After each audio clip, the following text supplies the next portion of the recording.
এলাম, দেখলাম, জয় করলাম। রোমান সেনাপতি ও সম্রাট জুলিয়াস সিজার হতে চেয়েছিলেন ডোনাল্ড ট্রাম্প আর বেনিয়ামিন নেতানিয়াহু। কিন্তু সমস্যা হলো ইরান হারেনি, বরং কয়েক ঘন্টার মধ্যেই পাল্টা আঘাতে পুরো মধ্যপ্রাচ্য কেঁপে উঠেছে, যেন সাপের লেজে পা দিয়ে ছোবল খাচ্ছেন।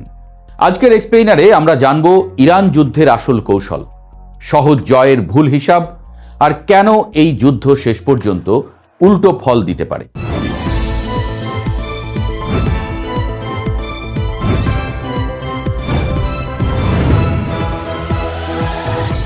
মধ্যপ্রাচ্যের যুদ্ধগুলো কখনো শুধু যুদ্ধ হয় না, সেগুলো সব সময় ক্ষমতা, ভয়, কৌশল আর ভবিষ্যতের মানচিত্র বদলের লড়াই।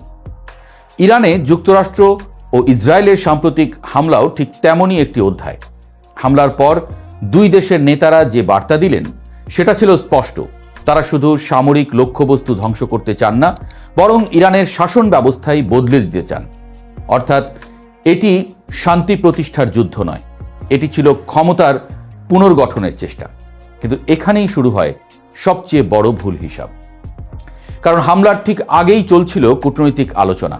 মধ্যস্থতাকারীরা ঘোষণা দিয়েছিল যুক্তরাষ্ট্র ও ইরানের আলোচনায় অগ্রগতি হয়েছে, নতুন বৈঠকও হবে। তারপরই হঠাৎ হামলা ইরানে। বিশ্লেষকদের মতে এতে স্পষ্ট হয় কূটনীতি ছিল আসলে সময় নেওয়ার কৌশল। যুদ্ধের প্রস্তুতি চলছিল আরও মাস দুয়েক আগে থেকেই। ওয়াশিংটন ও তেল আবিব সম্ভবত ভেবেছিল দ্রুত আঘাত করে ইরানের নেতৃত্বকে ধ্বংস করলে দেশটি ভেঙে পড়বে। এমনকি হামলার প্রথম দিনেই প্রেসিডেন্ট ডোনাল্ড ট্রাম্প এবং প্রধানমন্ত্রী বেনিয়ামিন নেতানিয়াহু বিজয়ের পথে থাকার কথা বলেন। কিন্তু বাস্তবতা সিনেমার স্ক্রিপ্ট নয়। আবার বলতে পারেন ভাগ্যও তাদের সহায় হয়নি। ইরানের শীর্ষ নেতৃত্বের কয়েকজন নিহত হলেও রাষ্ট্র ভেঙে পড়েনি, বরং কয়েক ঘন্টার মধ্যেই শুরু হয় পাল্টা হামলা। ইরানের শহরগুলোতে সাইরেন বাজতে শুরু করে। শুধু তাই নয়, একই সঙ্গে ইরাক, কাতার, বাহরাইন, সংযুক্ত আরব আমিরাত এবং সৌদি আরবে যুক্তরাষ্ট্রের সামরিক ঘাঁটি লক্ষ্য করে ছোঁড়া হয় ব্যালিস্টিক ক্ষেপণাস্ত্র, ড্রোন। এটা কোনো আবেগী প্রতিশোধ ছিল না, এটা ছিল প্রস্তুত পরিকল্পনা। মানে ইরানও আগে থেকেই ওয়াকিবহাল ছিল যে হামলা আসছে। এই মুহূর্তেই যুদ্ধের চিত্র বদলে যায়, কারণ যুক্তরাষ্ট্র বুঝতে শুরু করে দ্রুত জয় সম্ভব নয়। যুদ্ধ শুধু যুদ্ধক্ষেত্রের হয় না, এটা রাজনীতির ময়দানেও লড়া হয়। মার্কিন জনগণ নতুন বিদেশি যুদ্ধে জড়াতে আগ্রহী নয়। জরিপ বলছে মাত্র 1/4 নাগরিক ইরানের বিরুদ্ধে সামরিক অভিযান সমর্থন করেন। অর্থাৎ যুদ্ধ দীর্ঘ হলে চাপ বাড়বে হোয়াইট হাউসের উপরে। ট্রাম্প সাহেব এখন এক কঠিন দ্বিধায়। যুদ্ধ বাড়ালে দীর্ঘ সংঘাত, অর্থনৈতিক ক্ষতি, আবার পিছু হটলে দুর্বল নেতা হিসেবে পরিচয়। এ যেন শাঁখের করাত। আবার সামনে মধ্যবর্তী নির্বাচন। যুদ্ধ ব্যর্থ হলে রাজনৈতিক মূল্য দিতে হতে পারে রিপাবলিকানদের। ইতিহাস বলছে দীর্ঘ বিদেশি যুদ্ধ প্রায়ই মার্কিন প্রেসিডেন্টদের জনপ্রিয়তা কমিয়ে দিয়েছে। আচ্ছা, কেন সহজ জয় ছিল ভুল ধারণা? প্রথমে বলি, ইরান ইরাক বা আফগানিস্তান নয়।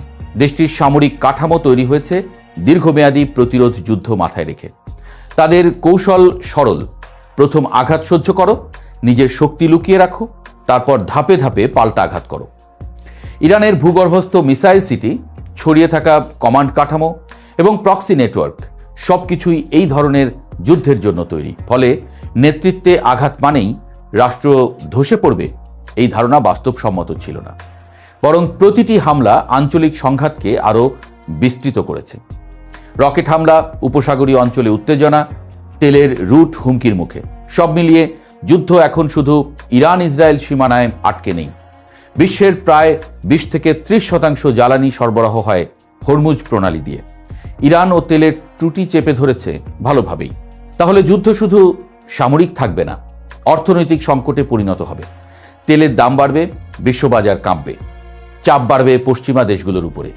বিশ্লেষকদের মতে যুদ্ধ দ্রুত শেষ হওয়ার সম্ভাবনা কম। তাহলে বের হওয়ার পথ কি? একটা সম্ভাব্য দৃশ্যপট হলো রাজনৈতিক বিজয় ঘোষণা। অর্থাৎ বাস্তবে যুদ্ধ অমীমাংসিত থাকলেও সামাজিক মাধ্যমে বিজয় ঘোষণা দিয়ে আলোচনায় ফিরে যাওয়া। এটি নতুন কিছু নয়, আগের সংঘাতেও এমন কৌশল দেখা গেছে। কিন্তু সমস্যা হলো এবার তেহরান আগের মতো সহজে আলোচনায় ফিরবে না। দুবার আলোচনার সময় হামলার অভিজ্ঞতা তাদের অবস্থান আরও কঠোর করে তুলতে পারে। শেষ প্রশ্ন, এর উত্তর, কে আসলে লাভের খাতায়? যুদ্ধ শুরু হয়েছিল দ্রুত জয়ের আশায়, কিন্তু এখন চিত্র ভিন্ন। যুক্তরাষ্ট্র রাজনৈতিক চাপে, ইসরায়েল নিরাপত্তা ঝুঁকিতে, মধ্যপ্রাচ্য অস্থিতিশীল।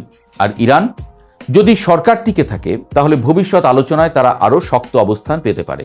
অর্থাৎ আজকের সামরিক আঘাত হয়তো আগামী দিনের কূটনৈতিক শক্তিতে পরিণত হতে পারে।